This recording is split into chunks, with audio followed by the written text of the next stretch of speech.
Spoilers, he fucking dies! You are correct, you have spoiled it for everyone. Yeah, there you go. The end of the not very famous life of Vincent van Gogh is how I'm going to say it. Gogh. But you have informed me, Van Gogh. as the fucking Eurotrash that you are, that there is a correct way to say it. There's a bit of a sort of linguistic debate, about how it should be pronounced, and we're gonna acknowledge that and then ignore it, which will give us an inherent superiority. Eating a cake and having it at the same time. Oh my god, I love this cake, and I can't believe there'll be more of it. So, we just watched At Eternity's Gate, Willem Dafoe, Mads Mikkelsen. That's right. One scene. and Oscar Isaac for many scenes. Well, too many scenes. Perhaps too many scenes. Could have had more Mads. By old Schnabel, Like who I will also pronounce in increasingly erratic tones. We'll get through this without causing too much offence. Mm-hmm. I mean, it's not going to be like some of our other ones. Hell no. Yeah. An interesting film. I wasn't sure what to expect. This film felt a bit out of time for me because obviously all the hype around it was when it was nominated for an Oscar for Willem Dafoe as Best Actor. But in the backwater of the United Kingdom, we did not have the privilege of seeing this until long after it hadn't got the Oscar. What do you think about it being nominated for an Oscar? That's the first thing I wanted to ask you. I think I would be able to make this point better if I prepared, which I haven't and never do. But I think that it was kind of one of the throwaway ones, you know, the Academy have quite weird tastes. At Eternity's Gate was just, we have one more slot, what are we going to go for? And it kind of it superficially fit some of the requirements for Oscar Best Picture, Oscar Best Actor, you know, historic figure, art, biopic, things like that. Mental illness. Yes. Sort of suicide. Tragedy. European painter. Yeah, exactly. No, I agree. Harsh piano chords. I was feeling this as well, and I think that when I left the cinema, one of the first things I said to you after we'd discussed the bare minimum was it reminded me of the Tropic Thunder trailer. The Kirk Lazarus trailer. Yeah, the Kirk Lazarus trailer reel. I agree. Of which is a horrible thing to say, and I apologise to all involved, but that is what made me feel. And I know what you meant, because it's not like it wasn't emotionally effective, or emotionally affecting rather, when, you know, he's like swooping through fields and like pouring soil on his face, but then, you know, at the same time when someone is in a movie and there's dramatic music playing and they're just like smothering their face in soil, there is a little bit of the parody about it. You know? Definitely. And I want to highlight this. As someone who used to play a lot of piano, now plays less piano, when someone is just jarring like atonal piano chords at me, and specifically the same ones, and it's like, you should feel confused and sad. That's right. Dong, dong, dun, dun, dun, dun, dun, dun. It was at times overbearing. It would conjure in me the feeling that I think they were going for, and then it would kind of escalate, and then I almost found, and I had this, and we'll talk about this as well with the camera work, but began to actually distract me from the feeling it had first instilled me in, and I was like, damn, this is loud, and going on for a long time. Let's think, if you don't feel like the correct level of overwhelmed that they were going for, then you just end up annoyed. Yeah, and I get it, like maybe if the fact it didn't work on either of us leads me to believe that they just did it wrong, but maybe, you know, if you're in the right mood, and, you know, you're really invested at that point. I unfortunately I think was already out of the film by this point, by like the third round of it doing that. But maybe if you're really involved, that's quite powerful.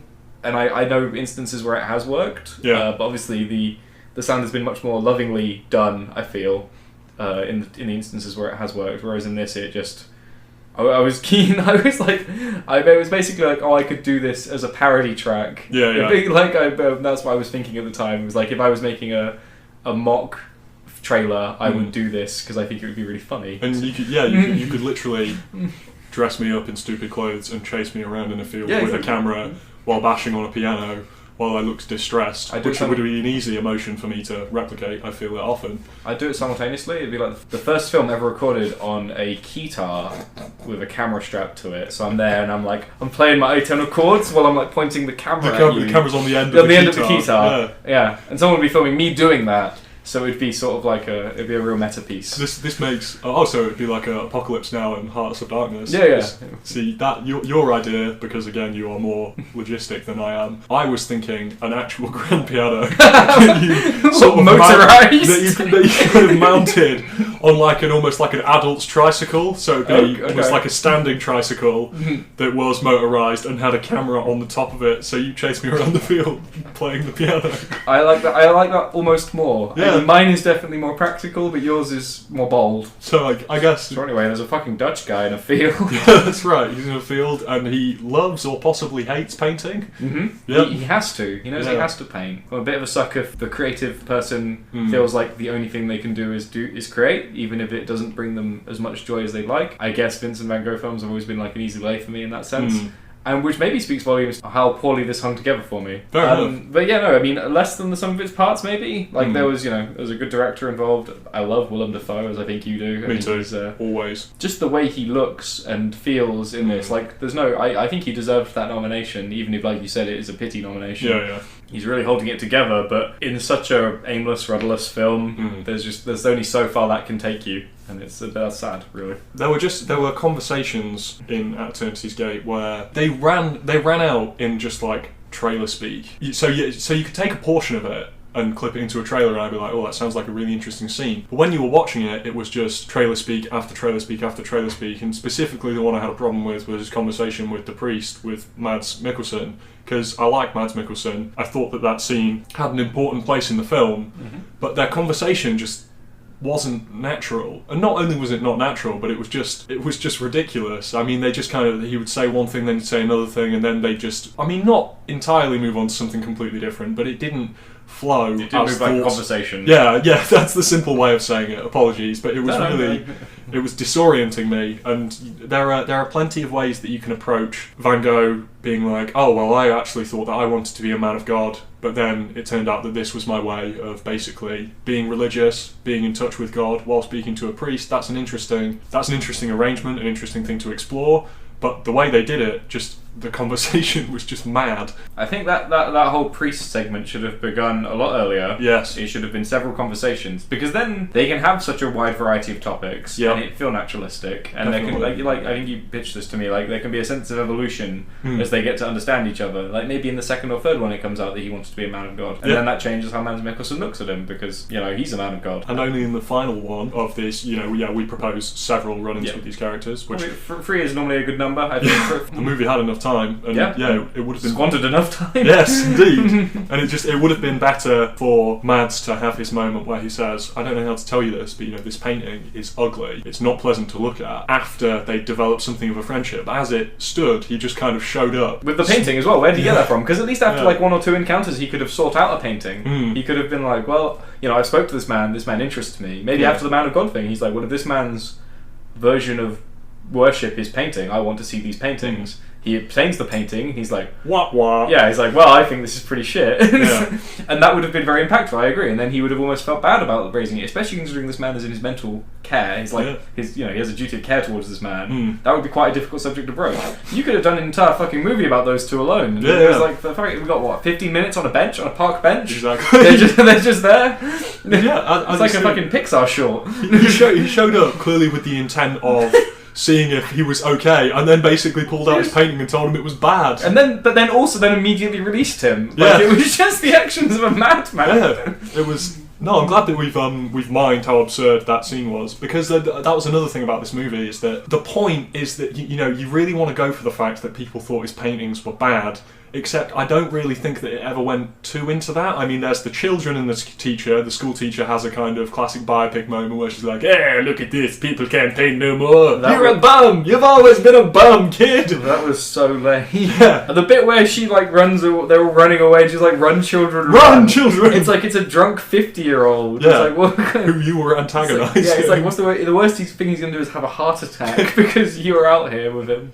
He's literally already over the average life expectancy of the time. Yeah. But yeah, I mean, moving forward, he kept asking his brother, "Am I good at painting?" And I really feel like all his brother ever did was assure him that he was great at painting, and maybe a little bit more doubt in his face. They cut back to the Van Gogh exhibition, and the paintings were doing really well. It's like you came into the movie carrying the knowledge that he wasn't particularly liked and that people were quite mean to him about his paintings. So you had that, but it's like you were doing that bit of work for the film. Yeah. Also, you don't need to tell us that his paintings are good. We know they're good. Yeah, because everyone loves them. We know in the modern context that they say he's like one of the most celebrated painters. Yeah. And so that's fine. Like you can show him get beaten up, and that's better, critically, and that's fine.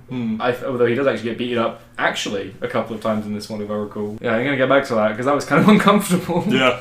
The thing that would have done it for me with his brother would be, if not the doubt, because I can believe that his brother believed in him, and I wouldn't want to do a discredit to that. I would like to show the economic strain he was putting on his brother, rather than just being told over and over again. Yeah, exactly. It was the same line. Even he was like, "Oh, he supports me, but he's poor as well." Yeah, exactly. And he's like, he's like 250 francs. I know it's not a lot, but it's all he can afford. It's like, great. Well, I get that he has to take these trips out, and these trips take a long time because it's in sort of like a not pre-railway, but sort of like the pre-modern. Pre-nation infrastructure and permanently accessible railways as well. Exactly. Yeah. And so, I would just like if we're going to focus more on him, and I do think the guy playing Theo was pretty great. I liked the scene where they're in the bed together. I thought that was incredibly touching, and that was nice. Entirely justified the mad camera work in that hospital.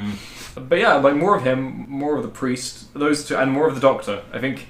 And again, that writes itself. If you have a free act structure to this, I mean, don't ditch the painter, but the painter checks himself out by the end of the first act, and that's fine. Could have consolidated those Oscar Isaac bits because I didn't hate the idea of it. It's just that there was a fair amount of it. Yeah, and I think he works. What Van Gogh would like to belong to, how he sees himself. He sees himself as we'd like to see himself as being in sort of a grand network of painters who will understand him and support him, and they're either talking about that community house. That was kind of fun. I liked the bit where they said those who don't sell paintings will work, walk around the fields. That seemed I was like, oh man, I'm glad that even 170 years ago there were still shit idea art collectives out there. That put me into the time and place very well. I thought that was a decent way to open the film. Yeah, I wish the rest of it was that depth. I think if you sort of even layered it, so it goes sort of Oscar Isaac in the first act, brother and the priest in the second one, and then his final time with the doctor into his death. Yeah. You could have had it, because again, he was clearly someone who was very dependent on the people in his life. He wasn't able to really stand up by himself. I mean, and I think that's important. And I think you could have really played around that. But as it stood, it was just all sort of muddled. The Oscar Isaac keeps jumping back in, despite the fact he's supposedly been abandoned. Yeah. And also Oscar Isaac's character is just eminently unlikable to me. I don't know about you, but he was just... I know he was probably supposed to be, but I don't know what he was trying to tell me. I was like, oh, this man is I guess what they were trying... And I agree with what you're saying. Obviously, it was drafted 3 times like everything is, but it feels like it was drafted once. Had they drafted it more, I would imagine that the point of him was to show just someone letting Vincent down and him kind of maybe hero worshipping someone a bit. They didn't play that properly. He just he came to hang out with him. The terms of them living together weren't entirely clear to me, and then they were just walking around in, an empty church, and he was like, I'm going, and he was like, oh, you can't go, and it's you had no sense of time, how long had he been there. They arrive at them living together with them just painting, and then an indeterminate amount of time passes, they take a piss off a cliff. Yep. Is the defining moment of their relationship. I'm so glad you fucking brought that up. I'm stopping the track right here to just say that I was watching really, really carefully, and neither of them were actually pissing, and I thought that was very unprofessional. I agree. They probably didn't even have their dicks out. I doubt it. What's the point? I mean, I got my dick out for Harambe. That's right. I'm calling back to that. That's what he paints immediately afterwards. Remember, he's painting for the generations that have not yet been born. Now I'm just thinking about my relationship with eternity. Cross-cut to someone's dick hanging out. Maybe both of their pockets outturned, so it's like an elephant. It's an impression. It was bold. I want to talk to you about one more thing. So we kind of started with the sound, I'd like to end with the camera work. It was, again, very, very up and down for me. I told you that a significant portion of the beginning of this movie was spoiled for me because when Van Gogh shows up at his first kind of lodging, and there's the branch batting on the window, so it's obviously got this very freeform camera, which I'm down for, and I felt like I'd never had a problem before. But Jesus Christ, it was going so crazy in that very small room, at his boots, at him, at his face, at the rest of his body. It was mad. I felt like I was being trolled by the cinematographer. This never happens to me. I don't want to come across as weak as I'm about to sound, but I felt really, really sick for quite a while afterwards, and I was just like, oh God, please just calm down. Just calm the fuck down. I mean, I think there was a bit for me. I think it was in the church after... It might be after Oscar Isaac has just left, or it might be a bit after that, or maybe even before that. But there's a bit where he, again, goes down to the boots, sort of angles up, and then goes up into the sky and down again. Yeah. And it was it's like if someone had attacked the cameraman from behind, and he was trying to fight him off. But he was just... He was trying to keep the... Ever Dutiful was trying to keep the camera on. They were running out the film. Yeah, just we got and eventually he did fight him off, and it steadied out a bit, and he's bobbing up and down still. He's a bit breathless. Breathing really heavily. Yeah, it was. And the reason I bring up these criticisms is because there were times where I actually really enjoyed the moderate roaming camera, because when he was walking around in the fields and painting, we both agreed that we really liked scenes of him painting. Beautiful landscape shots in this film. See, those were more than the sum of their parts, definitely. I would say, because it's just him, he's in costume, the location is nice, and, there's the camera. But it was affecting in a way that I felt just there must have been more to it than that, because you really felt involved in his vision, and in the process, like, really deeply involved in it. And, yeah, in moments like that, they were following him, and the camera had a kind of artist's eye about it. That was nice, but I just wish that they'd shown that level of restraint, or that level of accuracy, for the rest of the film. Well, I think part of this is that, Julian Schnabel is quite famously an artist himself, like a painter himself, and I think that's why he decided to do this. Okay. And I think as well as that, he was very insistent that Willem Dafoe learn how to paint. And Willem Dafoe did actually learn how to paint in the style of Van Gogh. That's fantastic. And so I think that's why, and I know they went out to the scenes that he would end up painting, and he had to paint those scenes. And so I think that's why they feel more than some of their parts, because you are watching someone who's actually been painting something that you're then watching. And I think at that moment you sense, even, I don't want to go spiritual here, but you sense sort of like almost like a raw energy about it, because he's been like capturing this, and because it means something to him, and because he's just out there and he is alone, and it looks like he's been out there alone for a while, because he most likely has been. No, I love it. And I think that's how, when you do little things like that, I think that's how it really bleeds into the shot. And it's almost, I mean, for me, one of the greatest shames of this film, bar what I've already mentioned, I guess there are quite a few shames of this film, is that they didn't focus more on just him painting, because I think that would be way more interesting. I could have gone for less film with more painting. That's crazy, isn't it? I mean, me and you made a joke when we were walking into this movie, you're like, how long is this? And it was like, it's 1 hour 52 minutes. You were like, okay, well, they better fucking justify that last 22 minutes. And at the time, it seemed, like a lark, just us piss-taking things that are unnecessarily longer than 90 minutes, but Jesus Christ, literally at the hour and a half point of this movie, I was like, no, you failed to justify whatever comes next. Yep, no, quite. Cut out a lot. And the thing is, what comes next at that hour and 30 mark is perhaps the most important part of the film, but was just so jarring. It was the runaway train to conclusion town. Yeah, exactly. It was almost like they were like, oh shit, you've got 22 minutes to finish this off. Yep. He's at the town, he's dead. Hey. There's the doctor. Yeah. We really nearly fucked that one up, didn't we? Shit, man. Anyway, we made it to the credits. It's a race, right? Yeah, well, we won. Good thing we did that. The end scene, given how important I felt it should be, how important that town is to Van Gogh, I was just, and how important the doctor is, Doctor should have been way more important. It was an unsatisfying sort of like full stop to a film that had already, like you said, sort of like ran away a bit. A sentence that had rambled on too long to finish that metaphor. One thing, just to go back to the camera work, I will say, much in the same way that this is overshadowed by another film that me and you watched together last year, I think it's also overshadowed in terms of its camera work by The Favourite that we watched as well. Because I think if you want a crazy but controlled camera, that is where I'd go. And it's unfortunate that while I was watching this camera work, that was all I was thinking of, is like, man, people can do this well. And so I think maybe this film is partially a victim of just when it was released. Things have been doing what it attempted to do and better. I will say that a kind of failed biopic to me is almost like timeless, because you know that it's like just a pet peeve genre of mine. True. Yeah, they fall into the same fucking pitfalls, tend to focus on the wrong things. But I think that this will lead us on. I tell you what, just before we start talking about loving Vincent, and I felt like you were more positive about this movie right after we left it than you are now. But do you not think so? Probably. I'm just trying to think back. I think in the moment I really enjoyed parts of it. I think on reflection, the more I thought about it, the more structural problems there were with it. But it's not a bad film, by the way. No, it's not a bad film. We're just bashing it. But we're back. The thing is, we shouldn't bash it so hard. No, because it's half about how I feel about afterwards, and if I sour on it afterwards, that is an indictment. Because obviously it's quite an in the moment film. Which I know sounds stupid because you view every film in the moment, but because I know what you mean. Because it's placing you there with each individual chord and each individual motion, and the camera movement, it's trying to very much put you in his place at that time. Transcendent experience. Yeah, exactly. And in that moment, it was partially buying me out, but once I'm looking back at that moment and I've not enjoyed it as much as you'd intended, and the structure of your film is already very weak, then I think it just kind of falls in upon itself, and then I've not enjoyed it. So yeah, if my opinions have changed, then that's almost definitely why. And I guess there's nothing wrong with it. I just because I agree. I mean, I was kind of, if I don't immediately love a movie, I think that you always leave it in a sense of minor or major bewilderment. So because there were the things about it that worked and things that didn't work. and you now need to do kind of the work in your mind to see if the stuff that didn't work actually was the right thing to make the other things slot in, or maybe you have to do the arithmetic. Categorize it. You do the arithmetic after the fact, and it's why it's good to wait a couple of days before we do these. But yeah. In the end, I think what we both decided was we ended up looking very fondly back on Loving Vincent from 2017, which we watched together. We watched it. Just watched it here. Bloody incredible. Yeah, indeed. Gently spooning. Bloody incredible film.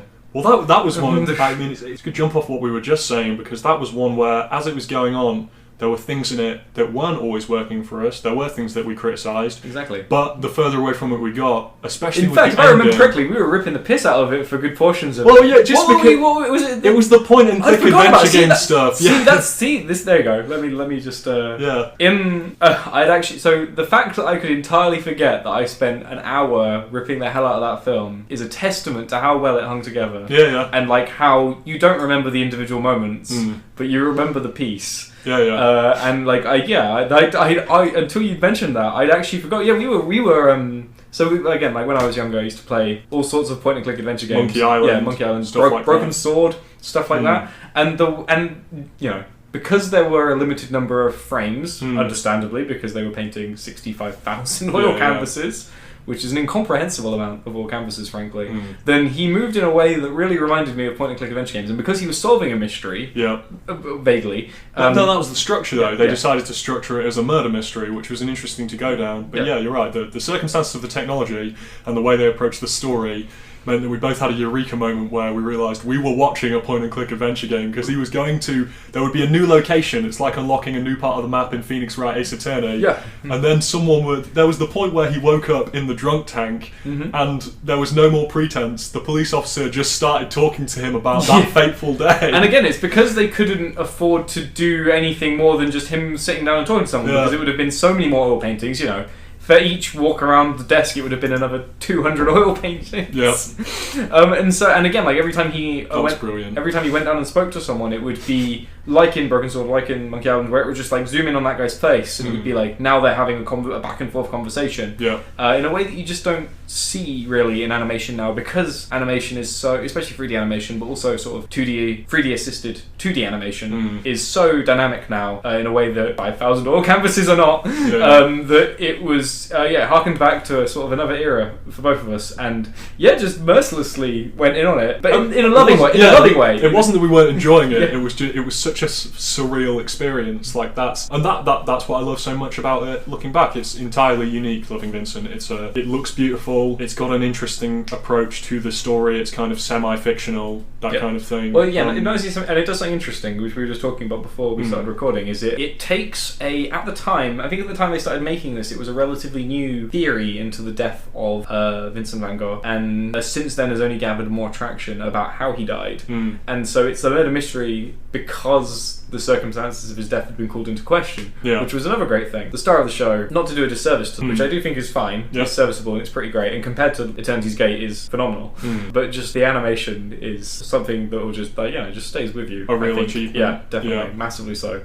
And I hope it endures. And you know what, it will. I don't think it can't not. I think. Everyone who loves it, like even though it's not like an enormously popular movie, I think that everyone who's seen it is so affected by it that it will only balloon in even just kind of like critical popularity. And I think it's like I think because it's not tied to a 3D animation style, like might be about to commit a minor blasphemy here, but even if you look at like Toy Story 1, it doesn't look great now. No, it doesn't. Like stylistically, it's fine. I mean, not even fine. It's great in terms of the sheer technology behind it. Of course, it's degraded, but the art of the oil painting won't. Like and I think because it's composite is something that won't change. Styles may change, but it's done in a very deliberate style. I think it has almost like time-proofed itself in a way. I think that's really... This is the thing I want to get into now about Loving Vincent. The thing that eventually made me love that so much more than At Eternity's Gate. So as you said, he spends the plot of Loving Vincent basically on the trail of the crime of like Vincent's murder, because you believe it's harkening to what we know now about it. But at the very end, and I